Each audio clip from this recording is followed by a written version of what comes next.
Tu veux savoir comment trouver de l'argent pour lancer ou pour faire croître ton business? Installe-toi et suis le guide. Je suis Alexandre, businessman et chef d'entreprise. J'ai créé au cours de ma carrière des dizaines de millions d'euros de valeur. Bienvenue dans ce nouvel épisode des secrets du business. Aujourd'hui, on parle d'un sujet super important, l'argent dont tu as besoin pour ta boîte. C'est quoi tes solutions? Eh bien, la première option dont on va parler, c'est l'ouverture de ton capital. Ça signifie que tu vas permettre à d'autres personnes d'investir dans ton entreprise en échange de parts de ton business. Cela peut être des investisseurs, des amis ou même des membres de ta famille. Ils mettent de l'argent dans ton entreprise et deviennent ainsi propriétaires à tes côtés d'une partie de celle-ci. L'avantage, c'est que tu peux lever des fonds importants et bénéficier de l'expertise de tes investisseurs. Mais attention, tu devras partager aussi les décisions, les bénéfices et la plus-value avec eux s'il y en a une. Et si ces gens ont plus d'argent que toi, ils peuvent mettre en capital et pour ne pas te diluer plus, prêter de l'argent à la boîte en injectant ce qu'on appelle du compte courant. Maintenant, parlons de l'émission d'obligations. Les obligations, c'est un moyen de lever des fonds en empruntant de l'argent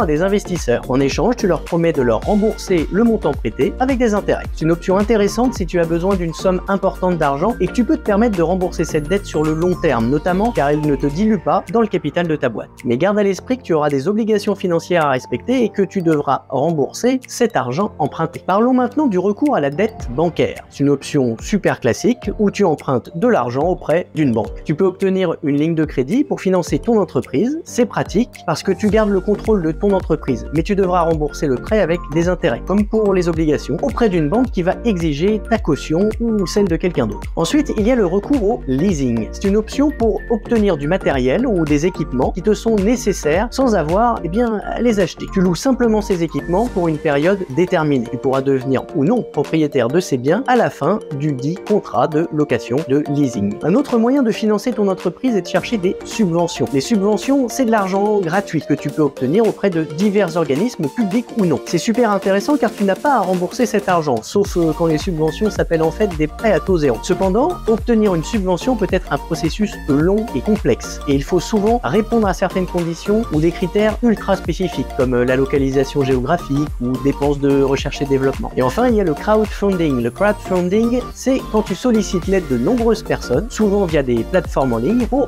financer ton projet. Les gens peuvent faire des dons, préacheter tes produits ou investir dans ton entreprise. C'est une façon géniale d'obtenir des fonds rapidement et de créer une communauté autour de ton projet. Mais attention, tu devras bien communiquer et convaincre les gens d'apporter leur soutien. J'espère que ces informations t'auront été utiles. N'oublie pas de t'abonner à ma chaîne. À bientôt pour de nouveaux secrets du business.